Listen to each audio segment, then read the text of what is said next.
Live from WRAL News Headquarters in Raleigh, your number one source for local news. WRAL News, coverage you can count on. We're looking at just a small chance of showers and thunderstorms again this afternoon. I'll show you when some drier air starts to work its way in.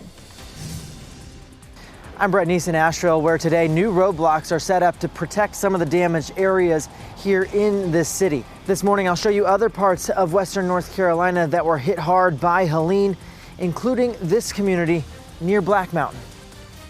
President Biden will be in North Carolina today to get a look at the recovery efforts, what you need to know about his stop here in Raleigh before he heads west. And a signal of hope this morning after the devastation from Helene. The effort to fly the American flag high over Chimney Rock after flooding destroyed the town below. Such an iconic image, and it reminds me of the flying of the American flag on Frying Pan Tower off the North Carolina coast after a hurricane. Just hope after a disaster. Good morning, everyone. It is 6:01 as we welcome in on your Wednesday. I'm Renee Chu. I'm Jeff Hogan. Yeah, great to have you along. Thanks for making us part of your routine as they get the power back and cell service back, things like that. We get those stories of hope, and we'll share them with you. Elizabeth Gardner in the WRS Severe Weather Center right now with that look at what is happening on our radar, a dry out period. Yeah, we're quiet this morning. We might see an isolated shower. There's just a lot of moisture in the atmosphere right now, but nothing that's really going to affect your morning commute. This is a weak front back to our west. It's not likely to bring much rain to the mountains, fortunately, and it won't bring much to us either. It's about a 30% chance this afternoon that we could see an isolated shower or thunderstorm. Check in Raleigh this morning. Definitely some cloud cover here over the legislative building, but there may be some holes in the clouds for a pretty sunrise in spots. Temperature 69, our dew point 65. So both of those numbers are down a little bit compared to yesterday. It still feels a bit like summer, though, still on the tropical side. Around 80 degrees for the high later this afternoon. We continue to watch the potential for development down here in the Gulf of Mexico with a tropical system, but we're watching a front early next week that's going to come through and deliver some refreshing air, and it's likely to keep all this moisture down to the south. Florida may end up seeing some rain out of that system, but we're less likely to see that. I'll show you what that front will bring us coming up. Ken? All right, Elizabeth, at 6:02, all new into the WO traffic center. A couple of incidents that just happened in the last 15 minutes. Let's start here. This crash on Blue Ridge Road near Western Boulevard. We're not seeing any major issues in that area in terms of the delay, but just watch for some police activity. Similarly here on I-40 westbound near South Saunders Street, no problems to report. We're not seeing any delays on our sensors, which is good news, so you get through that area just fine. This serious crash we've been monitoring now for the last half hour or so, Davis Drive in the southbound lane near Hobson Road. We are seeing a little bit of a delay there on Davis Drive. You might want to use the Triangle Expressway as an alternate route just to get around what you're seeing there on Davis Drive. If you're getting ready to head out this morning, we'll keep you updated. Just pop us on the radio at 101.5 HD3. Today, President Joe Biden will visit the state to meet with emergency responders and get a closer look at the devastation from Helene. Search and rescue crews are working tirelessly to try to find hundreds of people still missing after the flooding. Damaged roads and communication lines are keeping those crews from getting to many people who need that help now 6 days after the storm hit the western part of our state. WRAL's Kelsey Coffey is at RDU, where the president will arrive later today. And Kelsey, the Biden administration says it will attempt to jumpstart the relief effort. Jeff, Air Force One will land here at RDU in just a few hours. President Biden will leave D.C. today and arrive in Raleigh later this afternoon. The president will have a briefing with workers at the Emergency Operations Center. From there, he will go to Asheville for an aerial tour of the damage. As he flies over Asheville, the president will see a community devastated by catastrophic flooding. Helene brought in more than a foot of rain in Asheville over a 3-day period, the largest 3-day rain total on record for the city. President Biden approved a major disaster declaration for North Carolina over the weekend. Since then, people in 25 counties across the state are now eligible to apply for FEMA assistance. More counties could be added to that list as damage assessments continue. So we'll have a crew here at RDU to keep you updated when the president arrives. Kelsey Coffey, WRAL News, live at RDU. Those search and rescue efforts across western North Carolina are growing more desperate as time passes. WRAL's Brett Neese is live in Asheville this morning. And Brett, in addition to Asheville, this has devastated a lot of smaller communities as well. Yeah, Renee, it really has. And here in Asheville, they set up a number of roadblocks like the one here behind me to protect some of these damaged areas. But this catastrophic, truly catastrophic damage is almost everywhere you look. I want to show you this new video that we got yesterday of Guerin Creek, and you can see where the road is pretty much gone. I mean, there really is no road. And to get to Guerin Creek, this community in the Black Mountain area, it took ATVs, and you can only get there by foot in some spots. The roads, so many of them, just completely washed away. And this community had some homes that were completely wiped off their foundation by some of these massive mudslides, sometimes with people inside them. The damage, at times, extremely hard to look at. It's really just overwhelming. And a lot of these people and family in this community, they are still in shock by what has happened to them. It's just now beginning to come together. I was so devastated about my husband losing all his family members, and they still can't find him. I tried to call you. But despite that devastation, the resilience that this community is showing is beyond incredible. They've set up a shelter at a nearby church to help with people that have lost their homes as kind of a center point of this community. We were there as a helicopter dropped off supplies for that community, and those supplies are taken up to that church and then distributed. The fire chief there in Guerin Creek tells me that they have recovered 4 bodies at this point, and they believe at least 6 more people are missing. Live in Asheville, Brett Neese, WRAL News. Speaking of first responders, this morning there are crews from 5 Wake County fire departments leaving for western North Carolina to help with recovery efforts from Helene. 20 first responders from the Garner, Hopkins, Holly Springs, Morrisville, and Zebulon fire departments will leave just after 8 o'clock this morning. They are the latest crews to deploy. Other fire crews, EMS units, and swiftwater rescue teams have already made their way to the western part of the state in recent days. You know, Jeff, it's hard not to hear what Brett just mentioned not long ago about more bodies being found, right? It's a grim update. It's a sad update, but that's why it's so important also to focus on the good that's happening right now. What you're seeing behind me here is from this morning in Johnson County, where there is a truck that was loaded up with relief aid, and it is on its way right now to Hendersonville over there in the Asheville area. The Johnson County Sheriff's deputies even escorted it at one point toward that area where this was affected. And we're talking about this being the first of 4 loads that were going out today, with a total of 7-ish that the community has come together, rallied behind to try to provide necessary resources to people suffering out west. Chris, thanks. Lieutenant Governor Mark Robinson has been helping storm victims in western North Carolina. He's now facing criticism for some of his actions and inactions. WRAL's Laura Levine joins us live from the Franklin County Sheriff's Office. Laura, we've learned that Robinson did not vote for Governor Cooper's request for emergency services last week. Renee, we're here at the Sheriff's Office in Franklin County, where the Lieutenant Governor has been collecting some supplies to be sent out west. You can see some cases of water here ready to be loaded up. But as you just mentioned, we know later this morning, the Lieutenant Governor is going to have a press conference with local officials giving an update on the relief efforts. However, posting on X in recent days, Robinson has also called on Governor Roy Cooper to send more resources to people in the western part of the state. But WRAL has learned Robinson did not vote for Cooper's request for emergency services last week. When we asked Robinson's office why he didn't vote, his chief of staff sent a statement that didn't address the question. Former Governor Pat McCrory criticized Robinson for needling Cooper in the middle of a crisis, telling our NC Capitol team, quote, "This is not a time for criticism. This is a time for working together. You don't do that while they're still in the middle of search and recovery." So Robinson plans to talk more about his relief efforts here, of course, with that briefing and update coming at 8:30 this morning. You can read more on his response to Hurricane Helene in the western part of our state on WRAL.com. Just search the NC Capitol section. Laura Levine, WRAL News, live in Franklin County.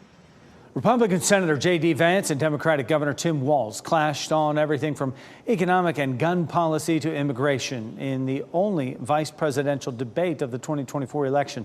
Another major topic came up, though, recovery from Helene's devastation, particularly our state. WRAL's Michelle McConaughey here now with takeaways from that. Michelle. Yeah, Jeff, recovery from Helene's devastation has become a major topic in the presidential campaign, and Vance and Walz spoke about it at their debate last night in response to a question about climate change. Both Vance and Walz expressed their heartbreak over Helene. There was a moment of unity for the two, but they share their differing opinions about the issue of climate change and the federal government's role. So if we actually care about getting cleaner air and cleaner water, the best thing to do is to double down and invest in American workers and the American people. And unfortunately, Kamala Harris has done exactly the opposite. The solution for us is to continue to move forward, that climate change is real. Reducing our impact is absolutely critical, but this is not a false choice. You can do that at the same time you're creating the jobs that we're seeing all across the country.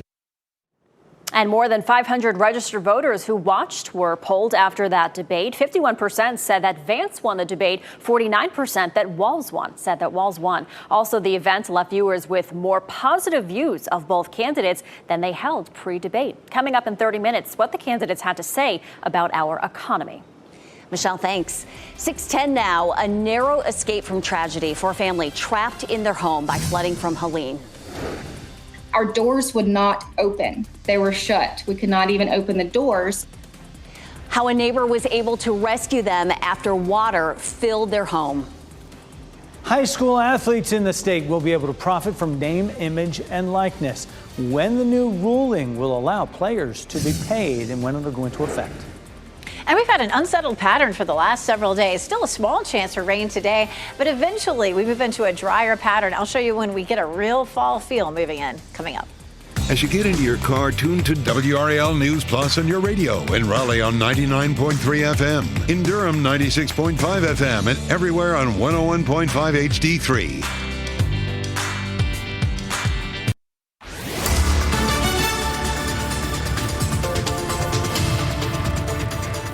6:14. You know, yesterday we ended up with some fog here in the Sandhills, seeing a little bit of that starting to develop now around Pinehurst. So if you're in any part of Moore County, just to be on the lookout, you could run into some patchy fog. And we'll go over what the visibilities look like. But most folks aren't seeing that this morning. What we are seeing is slightly cooler temperatures in the 60s right now, 67 in Tarboro, 69 in Fayetteville, 66 in South Hill, 68 in Goldsboro. And our dew points are down in the mid 60s too. So feeling a little more comfortable, but still not feeling exactly like fall. As the kids get off the bus this afternoon, temperatures will be close to 80 degrees, and we do have a small chance for isolated showers and storms. I wouldn't necessarily bother to send the kids out with the raincoats. It just looks like that chance is pretty slim, but I'll go over who's most likely to see some rain later today. Coming up, Ken.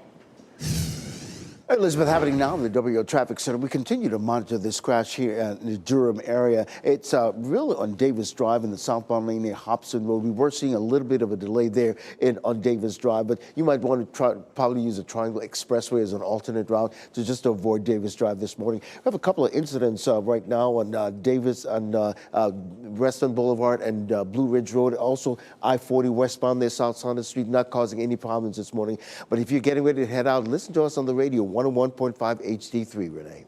Sounds good, Ken. Thank you. The stories of survival during Helene are just amazing. We're hearing from a Buncombe County family who narrowly escaped their flooded home during the storm. A window in their laundry room was the only way the family of four could get out of the house, and they were able to climb onto the roof where they were rescued. So this is what is left of John and Stephanie Zara's home in Swannanoa. When they realized they were in danger, they climbed into the attic with their 2- and 7-year-old, but the water continued to rise. Eventually, they had no choice but to get out onto their roof. We were on the roof. We watched it rise and rise and rise, and we just kept praying, please do not go. But I mean, we were so inches away from losing, it all. What a horrific feeling. After hours of shouting for help, a neighbor on a kayak came to their rescue, and they are now staying with family in South Carolina. WRAL wants to help those affected by the devastation in western North Carolina. So from today, from noon until 7:30 this evening, our employees will be taking your donations during our WRAL Cares phone bank. We are working with the American Red Cross as well as with North Carolina's Disaster Relief Fund, which the United Way is helping to manage. When you call in, you can choose which of those you want to donate to which of those organizations. Now, you'll also be able to help donate all day on WRAL.com. Just search help on our site for more details. Tonight marks the beginning of Rosh Hashanah, the Jewish New Year. The observance begins at sundown. It marks the beginning of the High Holy Days, the 10 days of reflection and repentance, and with Yom Kippur. Jewish leaders say they expect attendance at Rosh Hashanah services to be higher than normal this year, as Jews mark 1 year since the Hamas terror attacks on October 7th of last year. High school athletes will be allowed to profit from their name, image, and likeness. This is after a ruling by a Wake County judge. The ruling reverses a decision by the State Board of Education that prohibits high schoolers from profiting from NIL. The ruling is the result of a lawsuit filed by Grimsley High School quarterback Faison Brandon, who is the top quarterback in the 2026 class. The ruling takes effect at the start of next school year. A powerful image from Chimney Rock after Helene. The state parks team has raised the American flag high above the famous rock as a beacon of hope. Homeowners there are working hard to rebuild after Helene all but decimated the community. One business owner said he spent the last 14 months renovating his deli just for it to be destroyed. The town's mayor says their economy is 100% tourism and it is 100% gone. Oh, we've spent so much time talking about and necessarily what is happening in the mountains. But as we take a look at the Bull City this morning, we get a dry start. Also, take a spin all around parts of our viewing area here, including Raleigh. We see some of that cloud cover still, but Elizabeth, I did see some stars in the sky when I walked in. So there's some clearing spots out there. Yeah, I saw that too. It was really nice to see. And there were a couple of breaks yesterday with a little bit of sunshine, but it wasn't a lot. Then we'll see a repeat of that today. There are probably going to be a few holes in the clouds here and there, but it'll feel more cloudy than it does sunny today. Here's a live look at Fayetteville, Apex, Chapel Hill, and Raleigh. And we're not seeing fog on any of these cameras, but back into Moore County, just like yesterday, we are seeing some fog beginning to develop. We have a cold front that's back to the west. This is a weak front. It's not going to bring much rain to the mountains, fortunately. It's also not going to bring much rain to us. We don't need it. We're looking at, of course, the wettest year on record of the last 70 years. So we definitely don't need any more rain. We start off with Futurecast, and you can see the potential for a few breaks in the clouds on and off during the day today, and just a small chance of a shower there at 5 o'clock, potentially over along the I-95 corridor. Maybe a few of those start to drop in later in the evening. You see a little rain there near 11 o'clock up in Roxborough. But just a 30% chance today. 20 Thursday, Friday, Saturday, really just to cover the bases. We should start feeling a bit brighter by Friday and Saturday, but tomorrow may be on the cloudier side. Here's a look at our forecast rainfall for the next 7 days. It's almost zero, so that is definitely good to see. A series of fronts is eventually going to usher in what we all look forward to during the fall, comfortable temperatures and low humidity. We'll start to feel that early next week. But you can watch several fronts coming through, and finally, by the time we get to Monday night, early Tuesday, the big front comes in that delivers the drier air. This is going to also help to push the moisture in the Gulf of Mexico southward and away from us. So we're not likely to see, even if that system develops into a tropical depression or tropical storm, which is looking less likely, it doesn't come here. What we will see is overnight lows in the 50s, highs in the 70s, and nice low dew points. So that's going to feel great. Right here's the area that we're watching in the Gulf of Mexico. Likely to have another wave off the coast of Africa that develops into a storm, but it's so far away that it's something that we may be watching for quite some time. A small chance that the Gulf develops a tropical disturbance, but again, that cold front's going to keep all that moisture to the south. There may be some rain down in Florida. Just a quick check of Kirk. It may become a major hurricane, but it stays out to sea, so it's not anything that we'll have to worry about. We're looking at a small chance for rain today, as well as Thursday and Friday. Temperatures are going to hold through the weekend with highs in the low 80s, and we'll continue to see at least some humidity, but I'll show you just how much that humidity will drop next week coming up in just a little bit. I know a lot of people are looking forward to that. Thanks, Elizabeth. Well, here's what you can expect as you're heading out this morning. We've been monitoring this situation right there in Wake County this morning on Blue Ridge Road in the southbound lane near Western Boulevard. We're not seeing any major problems for you in that area. Also on I-40 westbound near South Saunders Street, our sensors are not picking up any delays for those of you heading in the westbound lanes of I-40 this morning. This is a serious crash we've also been monitoring on Davis Drive in the southbound lane near Hobson Road. We were seeing a little bit of a delay there on Hobson Road. If you're still seeing that, you might want to take the Triangle Expressway as an alternate route. If you're heading out this morning, we'll keep you updated. Just pop us on the radio at 101.5 HD3. Volunteers from our area are heading to areas hard hit by Helene. How their efforts will help farmers whose animals are in need of care. And a former UNC basketball coach's property is damaged after Helene. The help Sylvia Hatchell is offering to others as she reflects on what has been happening out west to all those people.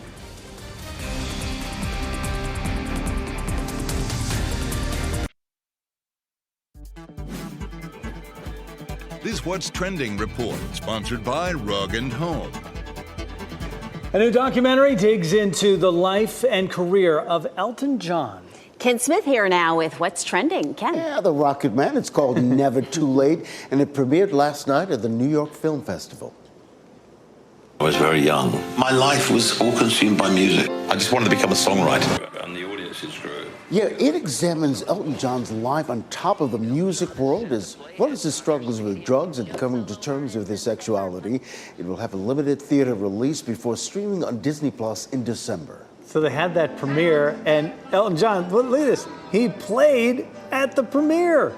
How awesome is that? He's not touring anymore. That is a great audience there. And I'll tell you, I saw the movie, Rocket Man. You will not be able to keep me away from this documentary. It's going to be great. A must see. It's going to be good. So here's a name that we haven't heard in a while, Daniel Day-Lewis. He is returning to acting 7 years after retirement. The Oscar winner will star in the upcoming movie Anemone. It's his son Ronan's directorial debut. And they also wrote the movie together. And the movie's about the father-son relationships. And so that kind of works and comes full circle there. But he's only 67. He should just get out of retirement and get back into acting. Come on. He's one of the greats. He is. He did it. Thanks, Ken. Our news continues. Each day we spend out here in Western North Carolina, we learn about more and more communities impacted by Helene. Coming up, I'll show you where homes were completely wiped off their foundation near Black Mountain. And for us, it's another small chance for rain later on this afternoon, but I'll show you when drier air moves in and we get back to a more fall-like pattern. And worries of a regional war in the Middle East are growing as Iran fires missiles over Israel's border. Benjamin Netanyahu's warning of retaliation.